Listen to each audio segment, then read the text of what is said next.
Hello Captains, it's me TONIK TZW, and over the last week or so we've been grinding out the tier 7 Japanese tech tree ship, the Amagi.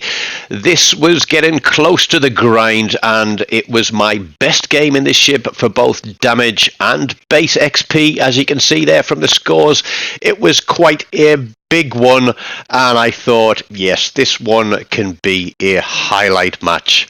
There were some great games along the way, and there were some absolutely terrible games along the way. Now, as you know, I don't always play like the meme build or the meta build on my ships. What I'll do is I'll look at WoWsbuilds.com and I will have a look at what the community builds are. And I will put one of those on and I'll play a few games, and then I will test and adjust my commander, my inspirations and my skills to suit the way that I play. So we're running Takagi here with Scharnhorst and Cunningham for dispersion and grouping, because I found that at range this ship was good at range, but the shells really seemed to go a bit all over the place, and I thought, okay, if I'm going to play at range, then I need to have some better accuracy. So dispersion and grouping were my chosen inspirations. We're here on A cap, and yes, I've started about a minute into the game because I was just jockeying for position and thinking about what I was going to do.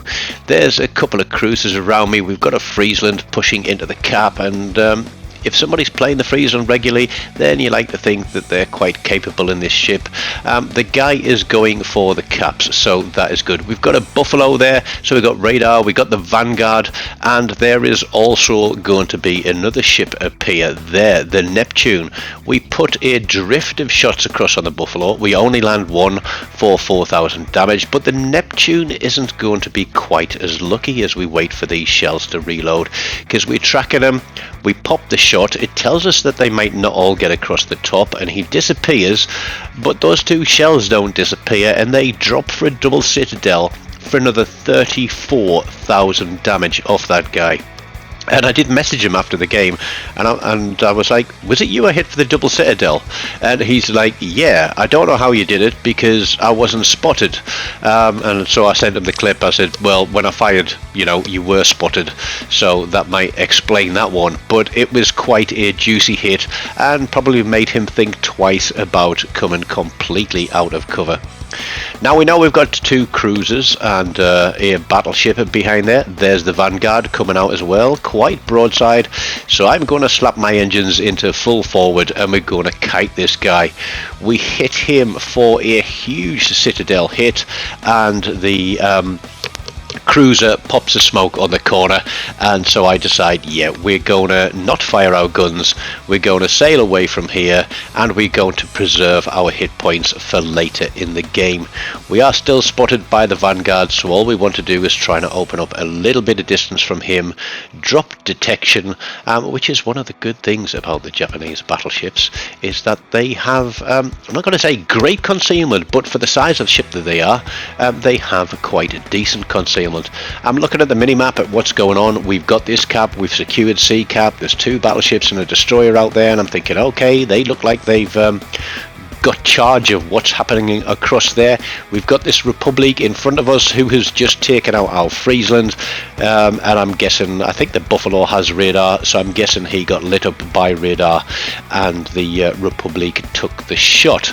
So lesson to destroyer players there: be aware of what radar ranges are on ships and try to stay far enough away from them so that you don't get clattered by a battleship.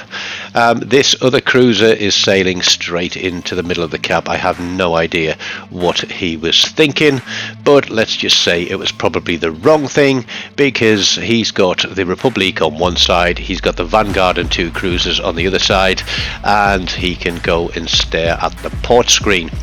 Now I'm going to use the terrain here to cover my shot because somebody else is spotting that Republic. We get a double cap reset, not a huge amount of damage, and I'm looking across at what that Awami is doing, pushing in. They've lost the destroyer there, but it's 2 battleships versus 1, and I'm thinking surely those 2 guys can take care of this, and I'll try and stay focused on this Republic.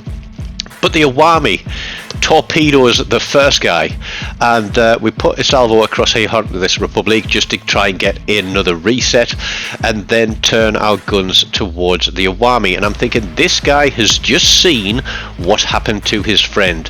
Surely you must know that the Awami has torpedoes. If you didn't before, you do now. So what are you going to do about it? Ideally, go down the side that he fired the torpedoes at his other mate, and that way he's not going to have torpedoes for you.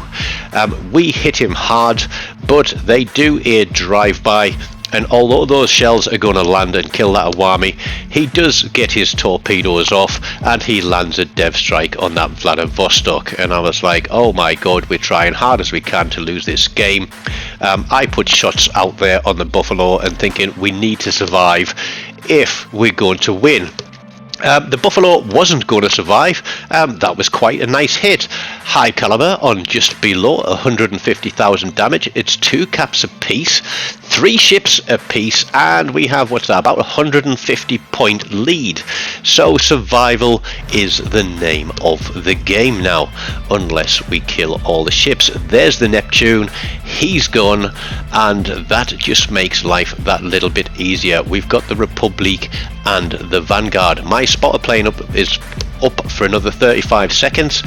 We get the Republic spotted there. I'm thinking I don't want to be broadside to you, but I'm going to keep moving so you don't get me spotted as you come out of there. We're going to draw you out of there, and then we're going to get your attention because I saw that there was a cruiser on my right side and I didn't know what he was planning. But I decided to turn into the Republic so that I don't take too much damage, and think I'm just going to go straight towards you, because if you turn towards me, then you are going to be broadside to the cruiser. And what I forgot about that cruiser is that he has torpedoes. Don't know if the Republic forgot it too, but that saved my bacon a little bit. So the Vanguard hears those fatal words of you are the last hope. He's not quite on for solo warrior because there's only 3 of us left. We are left on 925 points. There's still just under 2 minutes in the game. We did land another citadel on him. We land another shell. We're going to try and swing it round the corner and get our other 4 turrets on. See if we can pick up a 3rd kill for the game. But he's double fired. We get the turrets out. We shoot some seagulls off the top of that rock, but he goes out to the Ibuki. 188,500 damage, 2 kills, 5 citadel hits, 4 cap resets. We get the high caliber, no other medals, but I don't care because I felt very, very happy with the outcome of that game, even though at times it did seem like it was going to fall to pieces. And I was happily surprised also to see that I'd broken through 3,200 base XP, more than 1,000 above 2nd place on that one. So here's my final stats for that grind up to the tier 8 ship, and you'll see there that we do have a 6 kill game, and I'm sure I've got that one saved somewhere, so it has got the blessing of the Kraken, which means, as you can see in that picture, that she gets to fly the Jolly Roger. All my Kraken ships now fly the Jolly Roger, and they have to earn it. And let me just say, there is another ship that has earned the Jolly Roger this week after a long, long time playing it, and I was over the moon to get that one. So let me know what you think of the Awami, how you play it, what builds and inspirations you use, and what your best game is in it in the comments. And until next time, take care of yourselves. Goodbye.